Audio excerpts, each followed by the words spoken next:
Réveille-toi, l'émission qui reconnecte à l'essentiel, présentée par Valérie Karchi, coach artiste de l'âme et conférencière, fondatrice de Wake Up and Smile.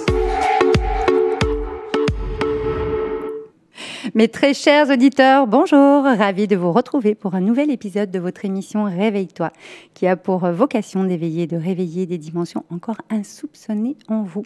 Aujourd'hui, j'ai l'immense plaisir d'accueillir à nouveau une femme de cœur, psychopraticienne, fondatrice des groupes de parole pour les femmes et des ateliers Voyage vers l'amour de soi.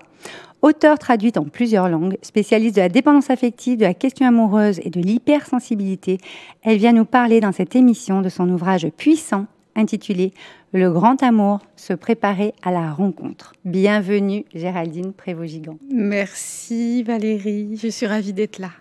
On est ravis de te recevoir à nouveau, surtout pour parler d'amour, du grand amour, qui va, je pense, intéresser plus d'une personne dans ses écouteurs. Alors, je vais commencer tout de suite par la question rituelle. Parce qu'en fait, moi, j'ai lu le livre qui est juste puissant, c'est vraiment le mot. Et il y a eu vraiment une question qui m'est venue et qui est un petit peu le rituel de l'émission. Mais si tu as écrit un livre comme ça, c'est qu'à un moment donné, tu as eu un grand réveil ou un beau réveil amoureux. Et j'aurais aimé que tu nous partages quel a été ce plus beau réveil, ce plus grand réveil amoureux spécifiquement. Je ne m'attendais pas du tout à cette question.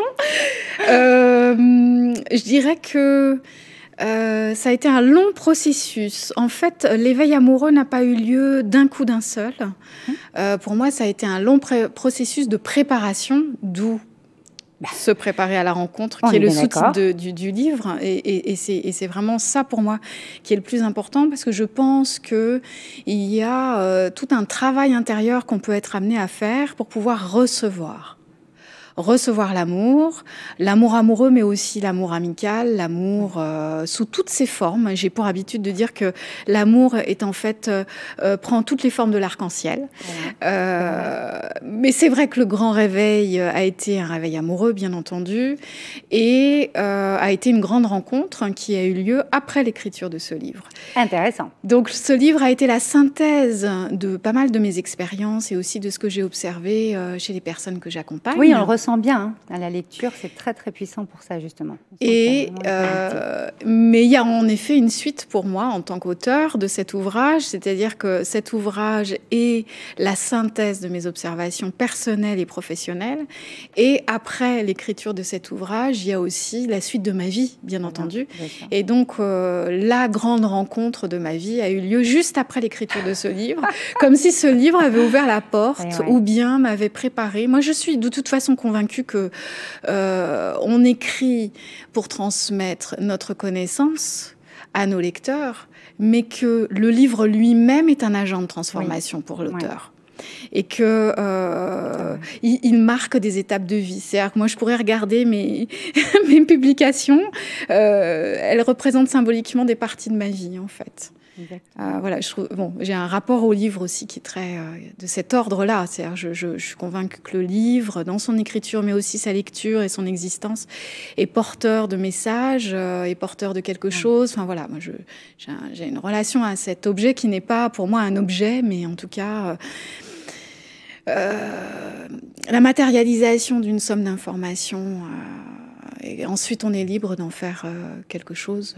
Bien sûr, ça vient toucher certaines parts de nous plus ou moins en profondeur. Et c'est là justement que ça agit finalement. D'accord. Alors, merci pour ce partage, Géraldine. Alors, je vais citer un passage du livre pour commencer un petit peu notre exploration. Parce que c'est vrai que c'est vraiment une préparation. On sent vraiment tout ça. Tu as écrit, comme le dit la chanson, la période de vie sans amour ou entre deux amours peut être une formidable opportunité de transformation intérieure. Et les rencontres jalonnant ce cheminement quasi initiatique m'ont appris que tout est juste dans l'instant pour qui sait y regarder d'un peu plus près. Alors, j'ai trouvé ça très très beau. Et pour commencer, j'ai envie qu'on parle de ça parce que finalement, tu me disais que tu avais écrit ce livre pour les femmes à la base, et que l'idée du célibat soulève quand même énormément de questionnements, etc. Donc, je m'en suis noté quelques-unes, on en parlera au cours de l'émission. Je pense qu'à peu près tout le monde se pose ces questions-là quand il est célibataire. Et j'avais envie qu'on parle déjà de ce cheminement. Qu'est-ce qui fait qu'on se prépare? Est-ce qu'il y a une posture à adopter? Est-ce qu'il y a un nouveau regard à porter sur les choses? Tu dis que tout est juste, donc dans l'instant. Tu peux nous en dire plus? J'ai commencé... en fait, ce livre commence par la séparation, qui, en fait, pour certaines personnes, est une porte qui se ferme, mais pour moi, c'est une porte qui s'ouvre sur une phase. Et cette phase, libre à nous de l'utiliser en conscience ou de subir. C'est-à-dire, certaines personnes vont associer la période de célibat comme un désert. Il n'y a rien qui pousse, il y a un désert, il n'y a rien. Et on subit et on attend que quelque chose se passe. Ou bien, on voit la période de célibat comme une phase offerte, que l'on s'offre, ou que la vie nous offre, de vivre en conscience cette phase de vie, parce que de toute façon, on sait bien que tout est cycle. Et exactement, c'est très bien noté. Ça dure un certain nombre de temps, on ne sait pas quand. Ça tourne. Et donc, comme les saisons. Voilà. Et donc, quand je suis dans cette phase hivernale ou automnale, pour reprendre ton image, qu'est-ce que je fais? Je subis et j'attends que ça se passe, mais du coup, je prends le risque que se répètent encore les mêmes histoires, ou bien je prends cette phase comme une phase de conscience et je commence à réfléchir sur mes histoires d'amour passées, sur celle qui vient juste de se terminer, sur les autres, sur ma biographie amoureuse, et je commence à regarder quels sont éventuellement les schémas de répétition, ce que j'ai à comprendre en fait, qu'est-ce que représente pour moi l'amour, la relation, pourquoi je me suis mis en couple avec telle et telle personne, est-ce que j'ai choisi ou est-ce qu'on m'a choisi, enfin voilà, toutes les questions qui peuvent émerger à ce moment-là, et le fait de commencer à réfléchir en conscience à son histoire, à sa biographie amoureuse, commence à se dessiner quelque chose. C'est-à-dire qu'il y a des schémas relationnels,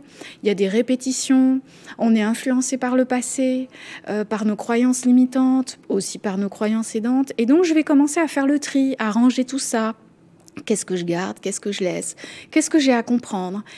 Et ça va me préparer à la relation suivante. Et donc, du coup, je ne vais plus vivre mon célibat comme une fatalité, mais vivre mon célibat comme une phase de transformation et de préparation pour l'après. Donc, du coup, je suis actrice aussi. Plus active, et donc on est acteur, on prend sa vie en main, on n'est pas en position d'attente, en pause, où il ne se passe rien, et c'est la catastrophe. Ou en victime de la vie. Et je comprends qu'on puisse ressentir ça à un moment donné, mais ce n'est pas productif. C'est-à-dire que c'est une phase aussi, on peut se sentir victime de ce qui nous arrive si on ne l'a pas consciemment, en tout cas, choisi. Mais ensuite, ce qui est important, c'est de pouvoir passer à la phase d'après, se poser des bonnes questions, et du coup, découvrir qu'on peut... en étant dans ce processus de questionnement, en étant dans ce processus de célibat conscient, on est acteur de sa vie et on se donne toutes les chances de pouvoir vivre quelque chose de différent pour l'après, ou en tout cas quelque chose qui corresponde vraiment à qui nous sommes, à nos valeurs, à notre sensibilité, à ce qu'on a envie de vivre. Bah oui, parce que je vais enchaîner avec la partie de la solitude dont tu parles. À un moment donné, toi tu dis que c'est une fidèle initiatrice. Moi, je suis d'accord, parce qu'en fait, souvent, on est en couple amoureux, mais on ne se connaît pas soi-même très bien. Finalement, c'est ce qu'on voit beaucoup actuellement, et je pense que ça vous parlera, mes très chers auditeurs. Et donc, c'est quand même une étape, un cycle, mais une étape de vie, parce que tu parles du pourquoi moi, et donc après, il y a des étapes qui vont devoir être dépassées, on va en parler, mais cette étape de solitude, alors choisie ou non, est quand même initiatrice, parce que à un moment donné, ça renvoie à qui je suis. C'est ce que tu marques dans le livre. Mieux se connaître permet finalement de mieux se préparer peut-être à la prochaine rencontre. Oui, si je ne sais pas qui je suis, mes choix ne seront pas les mêmes.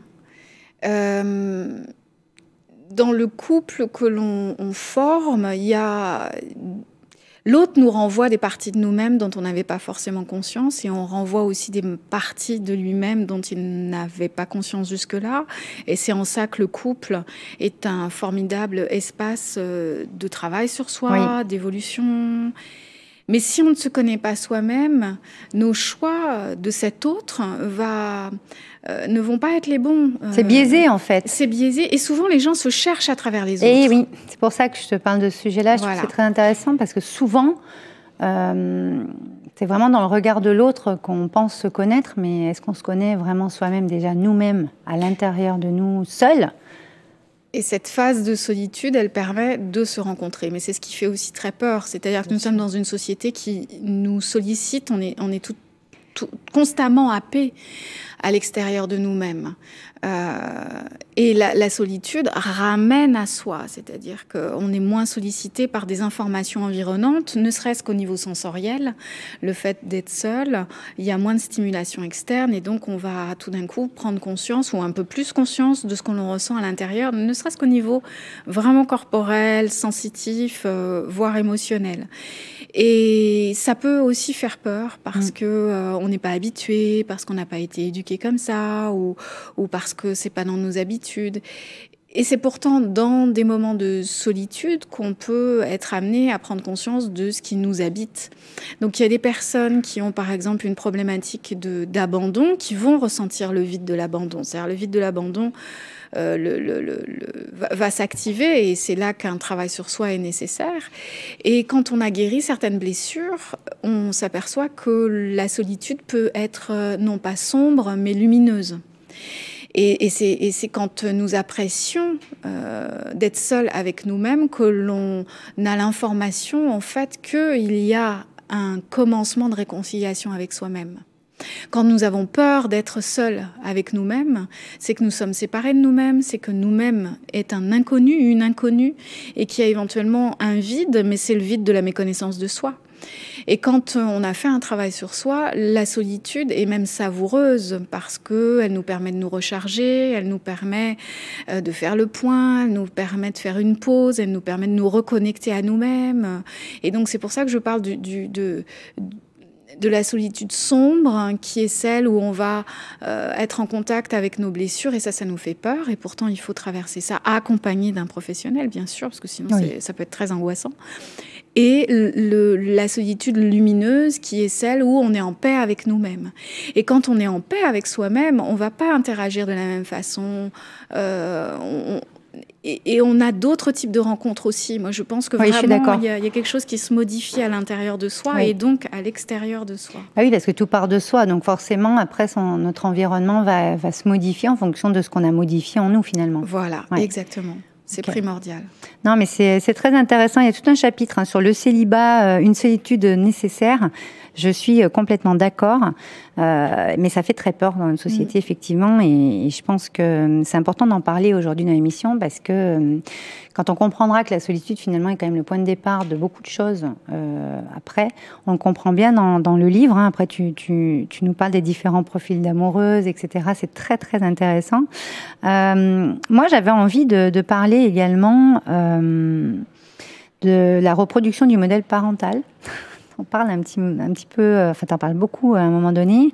Il y a ce modèle parental, il y a aussi le love remake, c'est-à-dire on reproduit, etc. Est-ce qu'il n'y a pas quelque chose à comprendre entre chaque relation, entre chaque rencontre finalement, parce qu'on évolue et avec la personne, mais on évolue nous-mêmes. Modèle parental a quel impact sur notre vie amoureuse finalement? Ce qu'on aura vu de nos parents, le couple qu'ils auront formé sera une référence pour nous. Les phases aussi qu'ils vont traverser vont faire partie de cette grille de départ, c'est-à-dire qu'il y a des parents qui restent ensemble toute leur vie, mais on sait en tant qu'enfant et adolescent qu'ils ne s'aiment plus, par exemple, et qu'ils restent à cause de nous. Donc ça, c'est ça se travaille aussi. Oui. Il y a des parents qui se séparent quand on est enfant, donc on a la phase où nos parents sont ensemble et puis ensuite ils ne sont plus ensemble, et en fonction de ce qu'ils vont nous dire, on va interpréter différentes choses. Donc il y a ce qu'on voit, ce qu'on vit, et ça va créer une forme de première grille de lecture. Et on va ensuite construire nos relations en fonction d'un certain nombre de croyances. Et ces croyances viennent de ce que l'on aura vécu ou vu de nos parents ou de nos grands-parents. Donc l'amour vécu par nos grands-parents, par nos parents,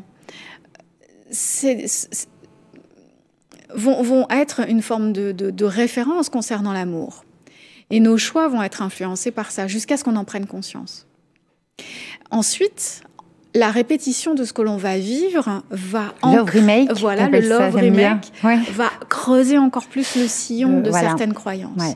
Et donc, quand j'accompagne les personnes sur leur biographie amoureuse, je commence par les interroger sur quelle a été l'expérience précédente, celle qui vient de se terminer. Posez-vous ces questions, mes très chers auditeurs, ça va beaucoup vous aider. La première relation, la toute première fois. Ok. Et puis ensuite, j'interroge sur qu'est-ce qui s'est passé entre la toute première fois et la toute dernière fois. C'est là qu'on peut voir s'il y a du love remake. C'est-à-dire, est-ce qu'on vit souvent les mêmes types d'histoires ou est-ce qu'on rencontre souvent les mêmes types de personnes ?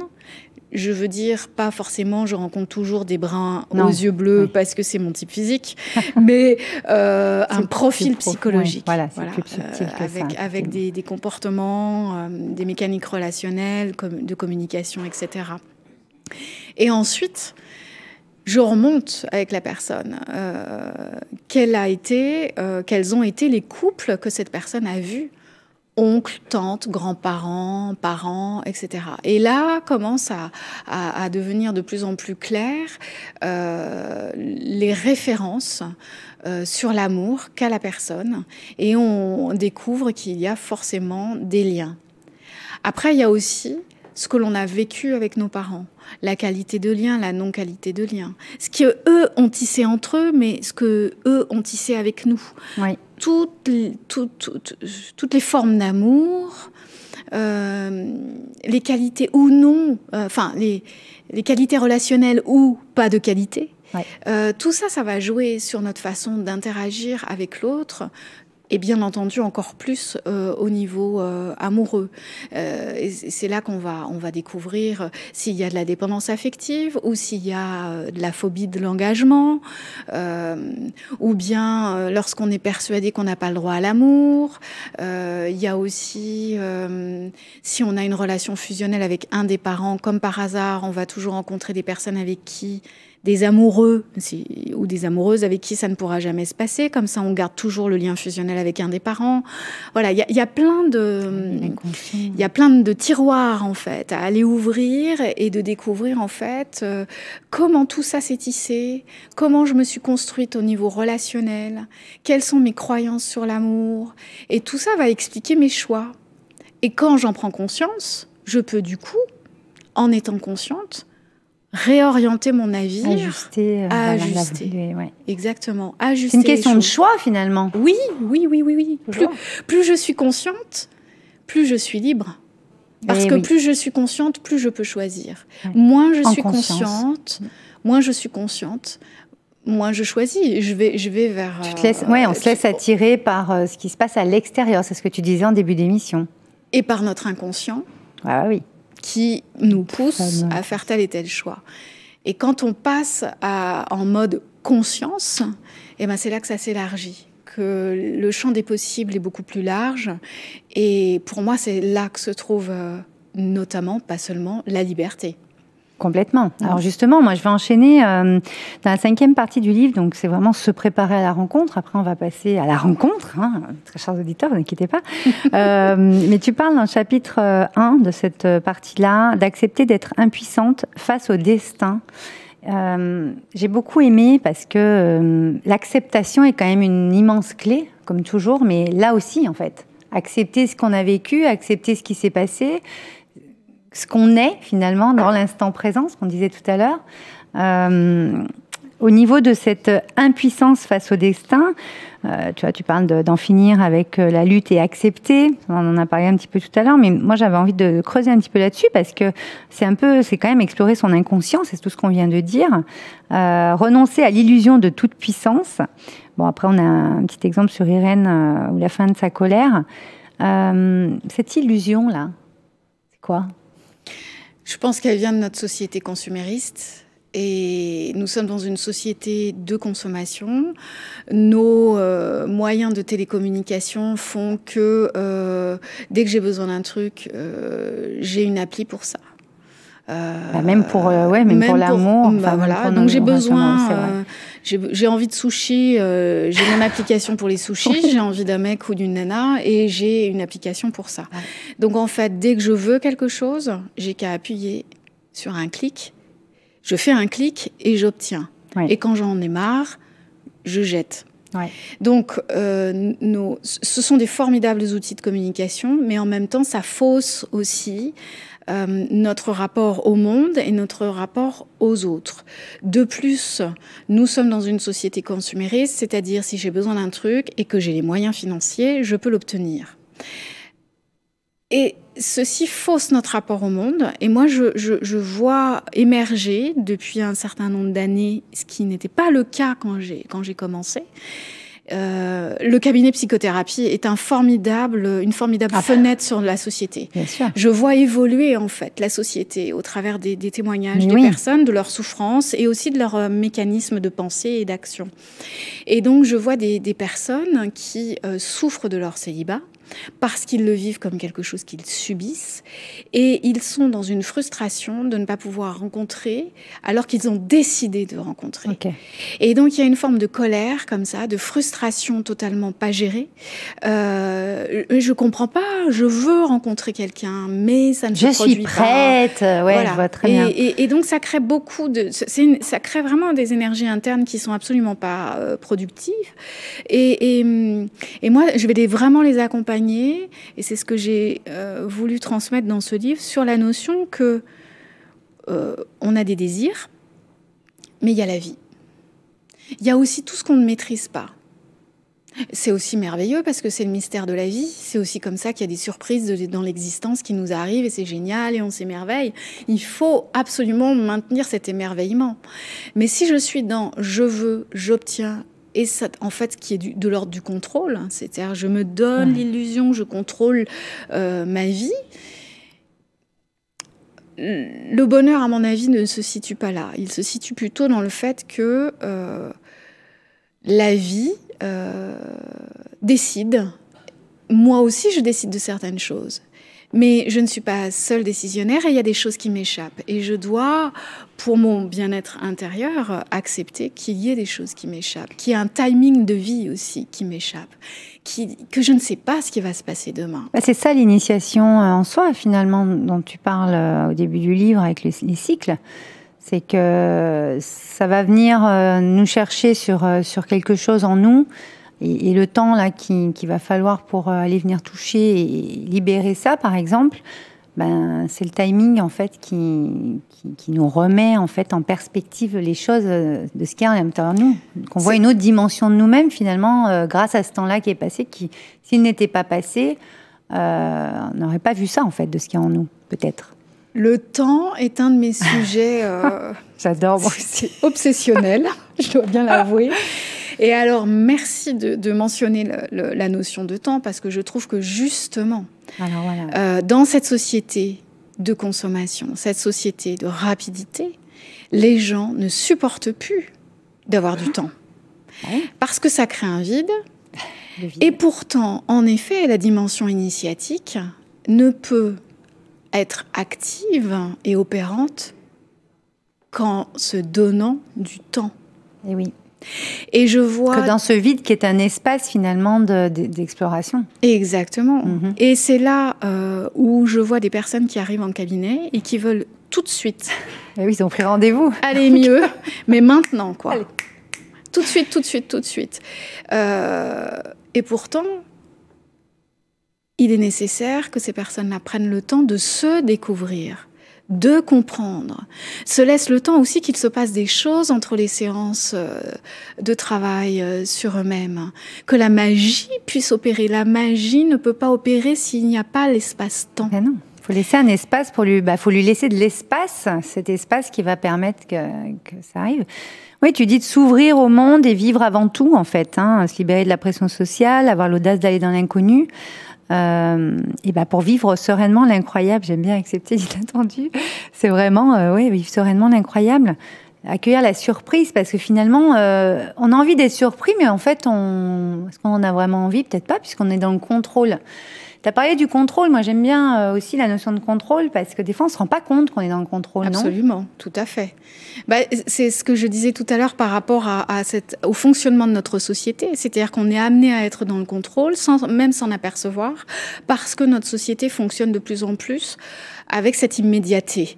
Donc immédiatement, je veux un truc et je dois pouvoir l'obtenir. Donc forcément, ça entraîne cette notion de contrôle et nous échappe cette posture qui est que prendre son temps, accepter de recevoir, se laisser surprendre. Par exemple, dans mes animations de groupe, je me rends compte qu'il y a des personnes pour qui c'est extrêmement difficile. Quand je dis, par exemple, au démarrage d'un accompagnement de groupe, je leur dis « N'oubliez pas une chose importante, c'est de vous laisser surprendre par ce qui va se passer et on ne sait pas ce qui va se passer. » Mais c'est super flippant quand on a l'habitude de contrôler et puis quand on a peur de se rencontrer. Et pourtant, quand on commence à apprivoiser ça et que la peur disparaît, c'est là qu'il y a quelque chose qui lâche, on se détend et du coup, on peut recevoir des informations, qu'elles viennent de nous-mêmes en interne, de notre inconscient, ou qu'elles viennent de la vie, de l'environnement. Et cette réceptivité, cette disponibilité, pour moi, c'est vraiment un art et un art de vivre. Et il y a une paix qui forcément s'installe aussi de facto. Mais c'est tout un cheminement pour y arriver. Mais je suis convaincue que pour notre bonheur et notre bien-être, nous devons prendre soin de ces notions de réceptivité, de temps, de connaissance de soi. Ouais. Parce que nous sommes dans cette vie où tout va très vite. D'ailleurs, tout le monde le dit, la perception temporelle n'est plus la même. On a l'impression que tout va vachement vite, on ne voit plus passer le temps. Parce que d'où prendre des temps pour soi, justement. Voilà. Pour ralentir cette impression que le temps va vite. Oui. Je pense que c'est illusoire là aussi. Parce que c'est nous qui allons vite, en fait. On est bombardé d'informations. Bah oui. C'est nous qui voulons bien prendre tout ça. Et donc, voilà. Exactement. Vision de voir que ça va vite. Ouais. Exactement. Ok. Non, mais c'est très intéressant. Alors, on va en venir à la rencontre. Tu dis qu'il faut quand même laisser une place pour un homme. Quand même, oui. On parlait d'espace il y a 2 secondes. Donc, parlons de place, espace, oui. Place. Parce que c'est quand même important là aussi. Parce que moi, j'entends souvent... oui, mais là, je me sens prête. Là, c'est bon. C'est décidé. Voilà. On nous demande de prendre en considération notre libre arbitre, de décider, d'oser, etc. Tu sais, on entend beaucoup ça. Puis il y en a, ils disent ça y est, moi j'ai décidé. Alors voilà, je me suis inscrite sur telle application ou je sors tous les samedis pour rencontrer quelqu'un. Machin. Enfin, tu vois, on sent qu'il y a quand même une action qui est mise en place et c'est super. Donc la personne va s'ouvrir d'une certaine manière, faire des choses qu'elle ne faisait peut-être pas avant, etc. Donc c'est vraiment ce qu'on disait il y a 2 secondes, hein, s'ouvrir au monde et vivre avant tout. Mais quand même, il y a une petite attente derrière, il y a tout ça. Et est-ce qu'on laisse vraiment l'espace et donc la place à la personne qu'on doit rencontrer? Moi, je ne suis pas sûre. Parce qu'en fait, justement, ce contrôle fait qu'on va atrophier cette place, cet espace, en pensant de façon illusoire que y a cette place, mais finalement, elle n'y est pas. Parce que... nous, on va quand même s'activer à faire plein de choses, sortir, voilà, aller voir si on peut trouver quelqu'un sur une application, etc. Mais par contre, encore une fois, on n'a pas cet espace pour nous à accueillir, etc. Parce qu'en fait, on ne sait pas où on va, c'est ce que tu dis. Donc la place, comment on peut définir cette place? Comment on sait qu'on a vraiment la place pour quelqu'un, finalement? Ou alors qu'on est dans l'illusion de ça, finalement? La place, elle peut être occupée par pas mal de monde. En fait, c'est une place dans notre espace psychique. On peut imaginer un paysage et un grand jardin. Notre espace psychique, c'est, imaginons un grand jardin. Dans ce jardin, il y a des statues qui sont des symboles de certaines de nos valeurs, de nos origines, de notre transgénérationnel. Il y a aussi nos ancêtres qui sont là, qui font leur vie. Il y a des gens du passé. Et donc, cet espace psychique peut être encombré par un certain nombre de personnes. Ça peut être des deuils pas faits, c'est-à-dire des relations amoureuses du passé qu'on n'a pas digérées. On croit que oui, mais en fait, non. Voilà, okay. En fait, non. D'ailleurs, c'est clair, hein, toutes les personnes que j'accompagne vont dire « Ah ben merde, j'ai rêvé de mon ex. » Ah, ok. Travaillons ça. C'est le moment. C'est le moment. Donc, les gens qui reviennent dans nos rêves, c'est qu'il y a quelque chose qu'on a à comprendre, c'est qu'il y a un lien qui n'est pas encore parti. Donc, il peut y avoir des relations passées, des deuils. On peut avoir fait le deuil de la personne, mais pas de la relation, par exemple. Donc, voilà. ça occupe la place. C'est intéressant de voir un petit peu ces nuances, parce que je pense que dans cette préparation, il y a beaucoup de nuances et de subtilités à prendre en compte. Ah, absolument. C'est pour ça que je voulais qu'on en fasse une émission complète. On ne pourra pas tout dire, mais en tout cas, on va déjà parler de certaines choses. Et oui, et c'est vrai qu'il y a beaucoup de clichés, il y a beaucoup d'idées toutes faites. Il y a aussi beaucoup de clichés qui sont des concepts de développement personnel mal interprétés. Je travaille souvent là-dessus. J'ai fait 2 heures de groupe là-dessus il y a quelques mois. On a fait un formidable travail collectif parce que sont sorties énormément de croyances, mais interprétées, réinterpréter, c'est-à-dire des concepts de développement personnel, voire des concepts de thérapie, enfin des notions psychothérapeutiques, enfin du fonctionnement humain, mais réinterprétées et qui bloquent le système en fait, qui modifient nos croyances et qui modifient notre vision de nous, des autres, du monde, de l'amour, etc. Voilà, je ne sais plus où j'en suis. Mais en fait, on parlait... Oui, la place. Pardon. T'inquiète pas. Donc, la place peut être occupée par le deuil de quelqu'un, c'est-à-dire un ex auquel on tient encore, ou d'une relation que l'on regrette. La place peut être occupée par une relation fusionnelle avec un parent, comme je le disais précédemment. Oui, très juste. La place peut être occupée par toute relation fusionnelle. Ça peut être un ami, un très bon ami, une amie, une sœur, un père, une mère, enfin voilà, des personnes qui ne sont pas dans le paysage à la bonne place, hein, pour reprendre l'image du jardin. Voilà. Et donc, il y a un travail à faire sur ces relations. Et il y a un tri à faire avec le passé. Donc, il faut laisser de la place pour pouvoir laisser rentrer quelqu'un. Et en effet, on peut décider, comme tu le disais tout à l'heure, et que rien n'arrive parce que la place est encombrée par un certain nombre de choses. Des choses du passé que l'on ne laisse pas partir, des croyances, des relations fusionnelles. C'est vrai que je vous entends d'ici, hein, mes très chers auditeurs, on a dit oui, mais enfin, on s'en sort jamais. Hein,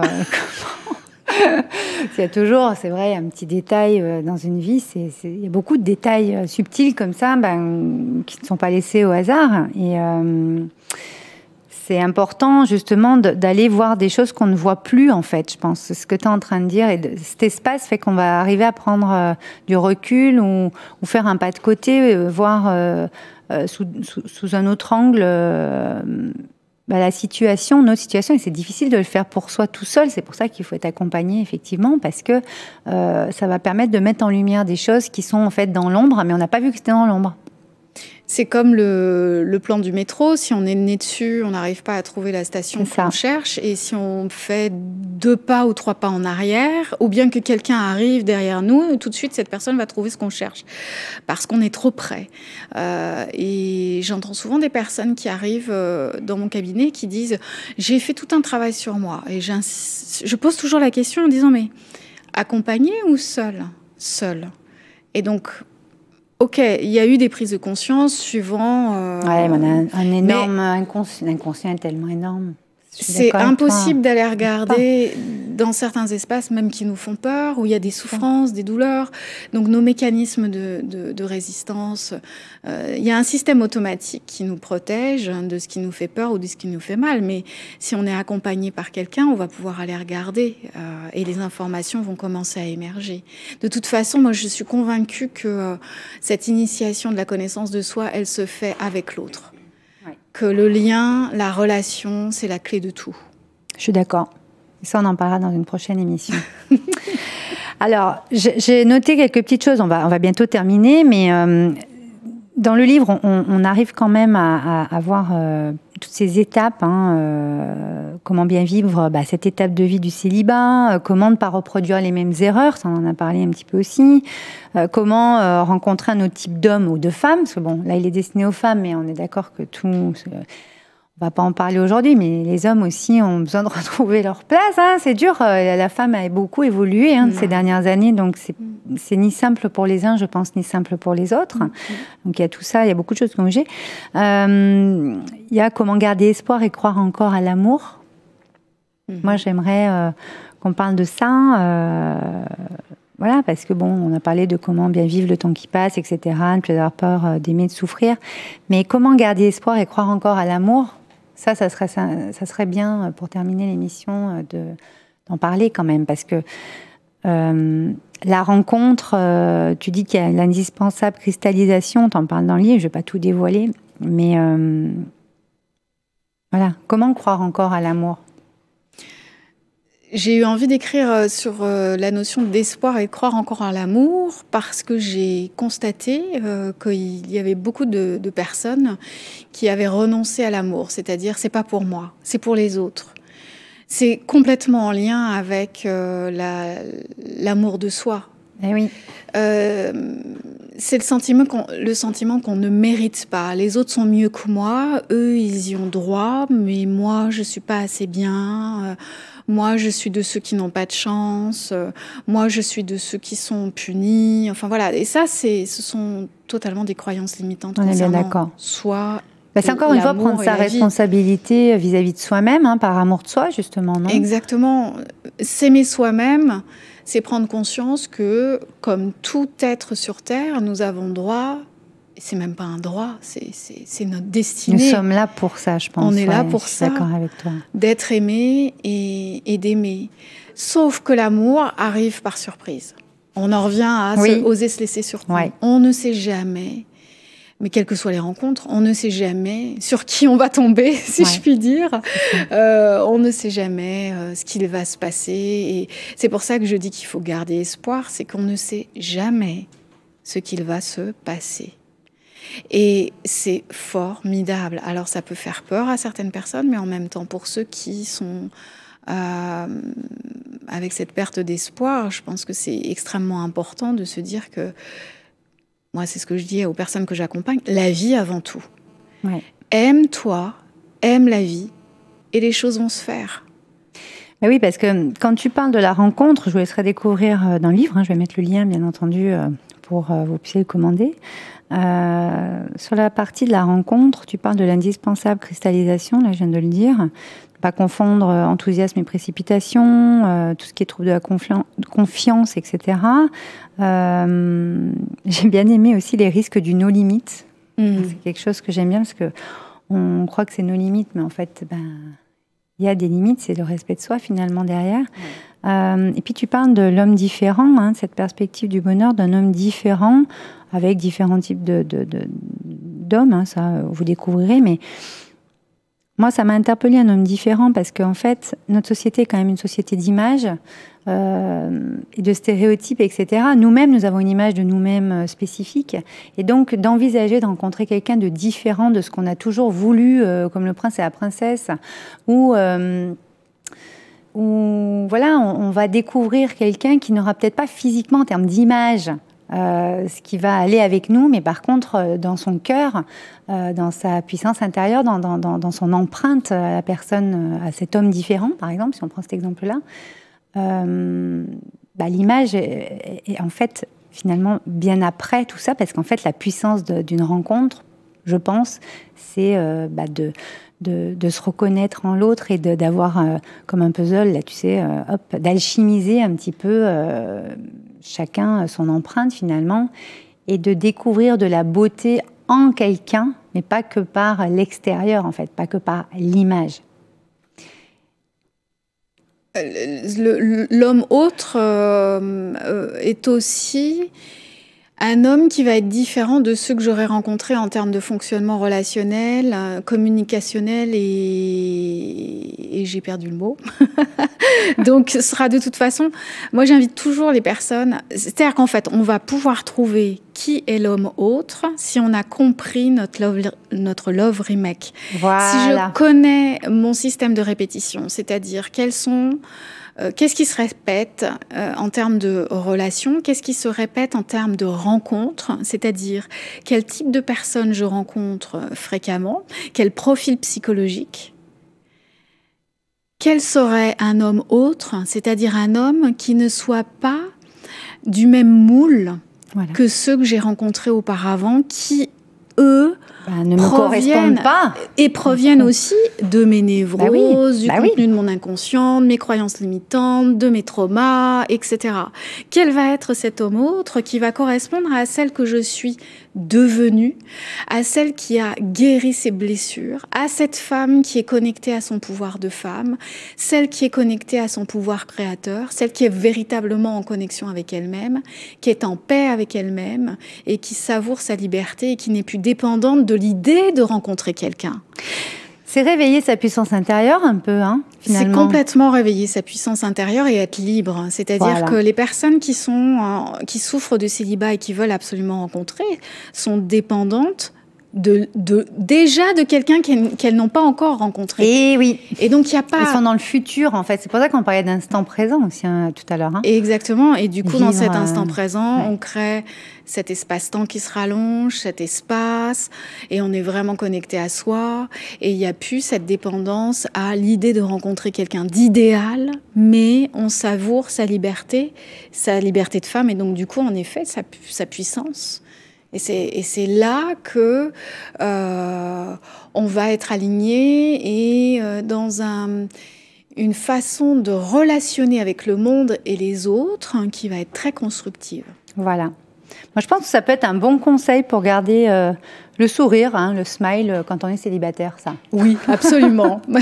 Voilà, de rester ouverte. C'est extrêmement important. Alors, très bien. Alors, Géraldine, j'aimerais qu'on parle de ton actualité, parce que c'est très, très en lien avec cet ouvrage, hein, Le Grand Amour, se préparer à la rencontre, hein, aux éditions Odile Jacob, qui est donc disponible. Vous pouvez vous empresser de cliquer dessus pour toutes les célibataires. Tu as une actualité qui arrive là dans quelques jours. Hein, tu vas avoir la réédition des 50 exercices pour sortir de la dépendance affective, hein, qui sortira en librairie et bien sûr sur Internet, etc., le 26 mars 2020, le 26 mars prochain. Et voilà, je suis heureuse de vous l'annoncer en exclusivité aujourd'hui, parce que voilà, ça va très très bien avec le livre, hein, puisqu'il y a beaucoup de dépendance affective, hein, de nos jours. Et ces 50 exercices sont vraiment très intéressants, donc je vous inviterai à les découvrir aux éditions Erol. On peut retrouver Géraldine sur son site géraldineprévost-gigant.com avec ses autres ouvrages, avec ses ateliers, avec les groupes de parole pour les femmes. C'est juste merveilleux et magnifique tout ce que tu nous proposes. Merci beaucoup. Et puis bien sûr sur ses réseaux sociaux à son nom. Je te remercie vraiment, Géraldine, d'être venue nous parler d'amour aujourd'hui. Vous nous direz quand est-ce que la rencontre a eu lieu, mes très chers auditeurs. On a envie de connaître la suite, nous aussi. Et puis pour finir l'émission, j'avais envie de vous poser la question, n'est-ce pas l'opportunité d'entrer en relation avec soi comme jamais auparavant? C'est ce que tu marques dans le livre et j'avais envie de finir là-dessus. Posez-vous la question. Passez une bonne fin de journée. Très bientôt. Merci Géraldine. Merci à toi Valérie. Réveille-toi, l'émission qui reconnecte à l'essentiel, présentée par Valérie Karchi, coach artiste de l'âme et conférencière, fondatrice de Wake Up and Smile.